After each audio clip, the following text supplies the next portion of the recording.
The man who was in last place at the end of lap 1 comes home to win the Sakir Grand Prix. Sergio Perez, wow, what a race for him and for Racing Point.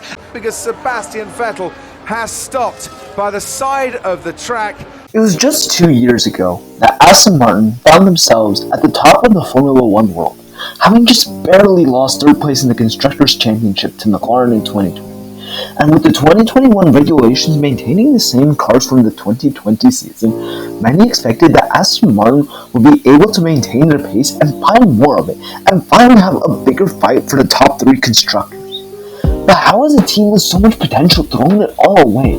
How has Aston Martin already made their 2022 campaign a write-off after only 3 races? And can Aston Martin come back from the horrible start to 2022 they've had and return to their former glory?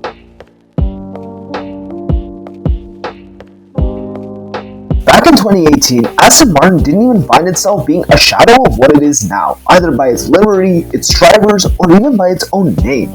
2018, and Aston Martin was called Sahara Force India, with Mexican Sergio Perez and Frenchman Esteban Ocon driving for them, having to do the best job they could in a team that was facing administration and bankruptcy. On a good day, the car was fighting against the then Renaults or Alpines for the best of the best spot, and going into the weekend of the Belgian Grand Prix, Force India found themselves with 59 points to their name, around the 6th place in the Constructors.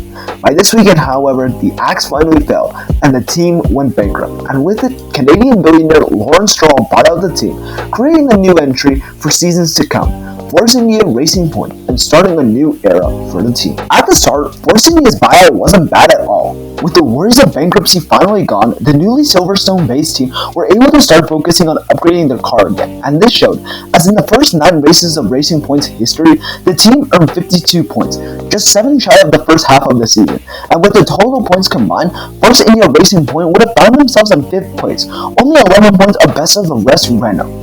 It was a strong showing for what the team could do with proper funding, and 2019, despite being a step down in standings, showed glimpses of what the team would become in the future. 2019 was the start of major changes for the Racing Point team, the most prominent of which was the promotion of Lance Stroll from Williams Racing to Racing Point, all thanks to the nepotism of Racing Point owner Lawrence Stroll.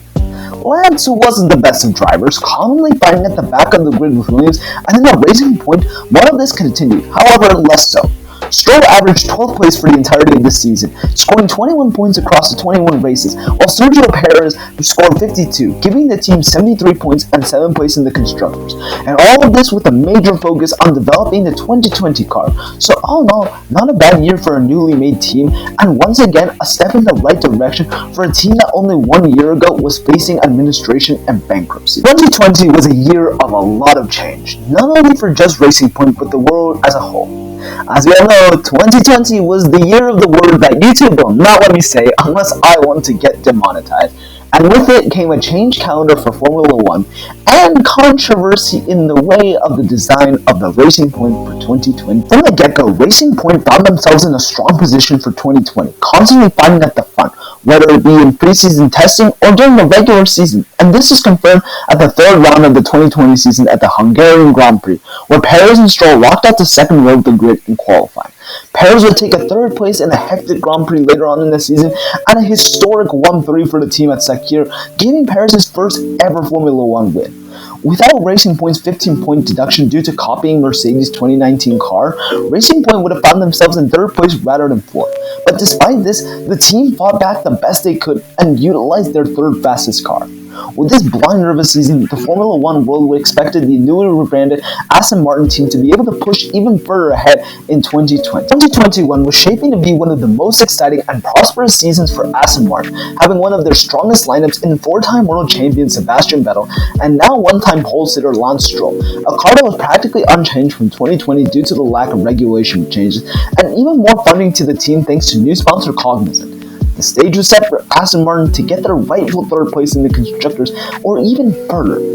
Unfortunately, none of these things happened. In the offseason, the new 2021 regulations favored a different technical vision than that of what the Aston Martin team had opted for, which meant that they often found themselves fighting near the lower ends of the top 10, with Sebastian Vettel getting the only podium for Aston Martin in 2021, with most other races being a top 6 or 11th place finish for himself, with Lance Stroll down in the depths of the lower midfield, scoring points on only 3 occasions and having one of the worst reliability records of the entire field in 4 disqualifications, leaving Aston Martin in their debut season a lowly 7th place, some 65 points off of closest rivals AlphaTauri and 78 off of Alpine. 2022 was a clean slate for the entire grid, with a brand new regulation change bringing a revolution in the way racing would work, but unfortunately Aston Martin found themselves at the short end of the technical stick again, and found themselves in a worsening situation monthly. January of 2022 saw 12-year team principal Otmar Szafnauer leave and Mike Crack of touring car pedigree taking up the reins. Management severely worsened, with the internal situation being described as that of a pressure cooker, and several reports saying that Lawrence Stroll was fed up with Szafnauer's designs failing and tried to switch things up. Unfortunately, this change in management hasn't done as well as they would have liked to, as the 2022 season has been nothing short of a disaster for Aston Martin, whether it be in preseason when the car was dreadfully slow, Sebastian Vettel missing the first 2 races due to illness, and neither Stroll, Hülkenberg, or Sebastian Vettel being able to score points or even place higher than 12th place in the first 3 races, and even the fact that in every single session of the Australian Grand Prix this past weekend, something has gone wrong. Whether it be Vettel spinning out, Lance Stroll spinning out, Lance Stroll crashing into Latifi during Q1, or Sebastian Vettel having reliability issues, this team has had no luck whatsoever, and after Alexander Albon's heroic drive for Williams, Aston Martin find themselves in a place that they would never have imagined themselves. Last in the Constructors. One would have thought that with all of these changes, with all of these amazing drivers, that the team would have been able to do so much more. But the reality is that with a bad technical vision, with poor management from Lawrence Stroll and the design team internally, none of this has been able to be achieved, and as such, Aston Martin find themselves having to dig deep to try and even salvage their season. Otherwise, we may not even see the team next year as we know it. Aston Martin had it all just 2 years ago. A great car, great drivers, and a bright and prospective future. Unfortunately, mismanagement, poor development, and bad luck have destroyed the Aston Martin team. And I think that if 2022 stays the same for Aston Martin, this will be the year that this team collapses on itself, with 2023 making them the Haas of 2020.